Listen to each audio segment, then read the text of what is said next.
This is Jeremy Robinson well, that's the interesting question. Jeremy Robinson from iCoach Global, where I'm the executive director, and Robinson Capital Corp, my corporation that runs my executive coaching practice. But really, it's from the world of executive coaching is where I'm from today in terms of writing this blog, these 10 commandments of executive coaching, which I also plan on using as a handout for people, because I'm a great person who's involved in executive coaching and have been for 30 years in terms of doing the work, coaching over 400 clients, and having trained approximately 300 executive coaches at iCoach Global and another place. So I'm deeply involved in the world of executive coaching and I love it.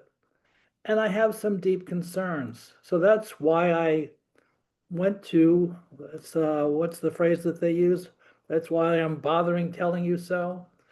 That's why I'm bothering telling you so, that I think that there should be 10 commandments of executive coaching. Yes, done somewhat tongue in cheek, but also quite seriously, because I see some erosion in the world of executive coaching, even as it's grown, even as it's become incredibly effective as an intervention, I see some things that are going sideways.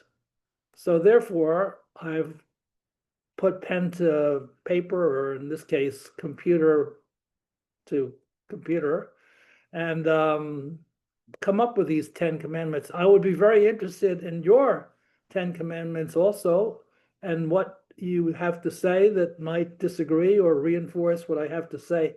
I can say with certain of these commandments, without fail, that if you don't pay attention to them, you will not be able to have a successful coaching engagement in your organization, including the first commandment, which I previously wrote and spoke about, which is thou shalt not provide executive coaching for leaders who are derailing.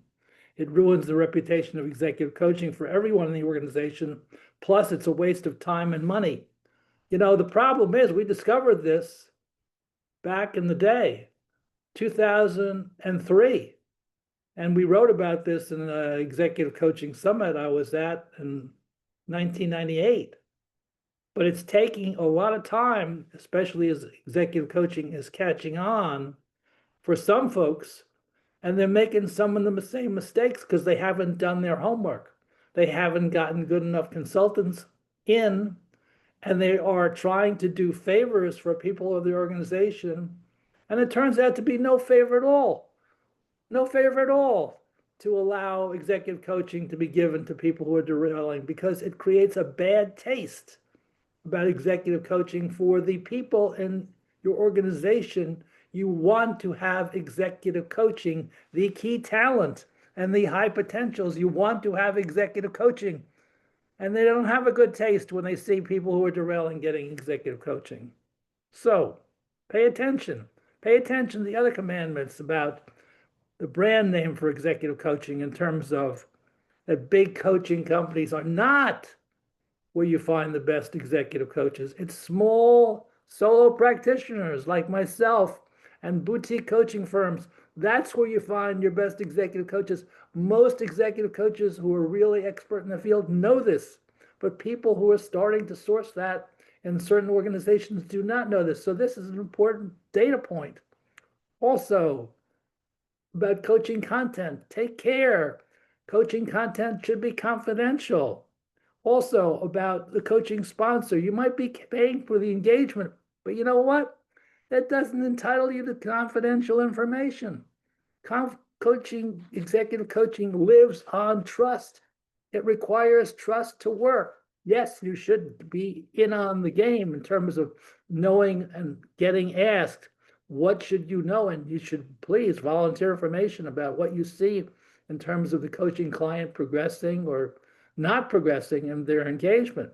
But that does not entitle you to the information in the assessments and the content of the coaching conversations, although the coaching client might tell you, but they might not also. So you have to live with it and trust that the coaching is going to go in a good direction.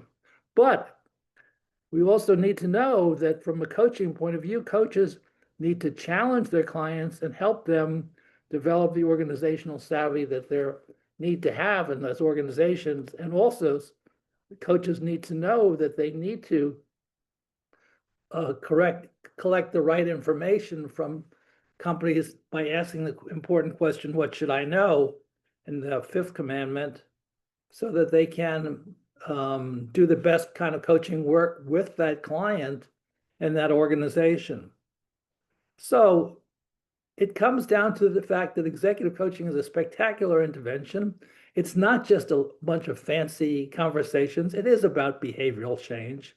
And anybody who thinks that does not understand that main premise of executive coaching. And anybody who thinks, by the way, that executive coaching is a crutch has not really experienced it themselves or does not really understand what it takes to become a kind of corporate athlete who's really motivated to change and go through all the stuff that needs to go through in executive coaching. But executive coaching, yes, is work.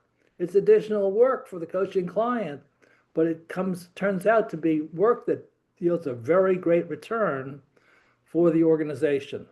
But even as it's a designed intervention, and people who are leaders who have it usually outperform when it's done well, it doesn't mean it's for everything and everyone. There are certain coaching caveats.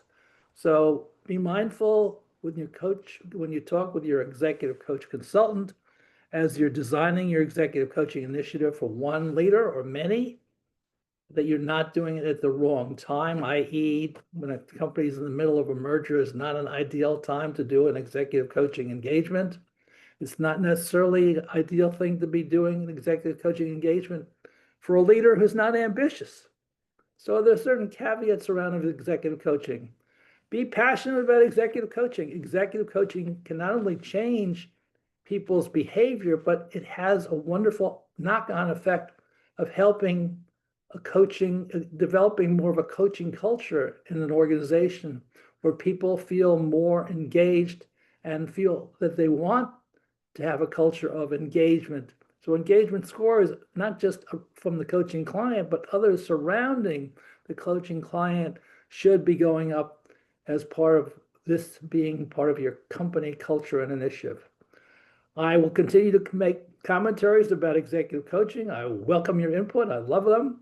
And I look to all of us to keep continually improving the world of executive coaching so it might benefit the leaders and organizations as well as the organizations themselves. I'm Jeremy Robinson, and I'm signing off for today. Thank you.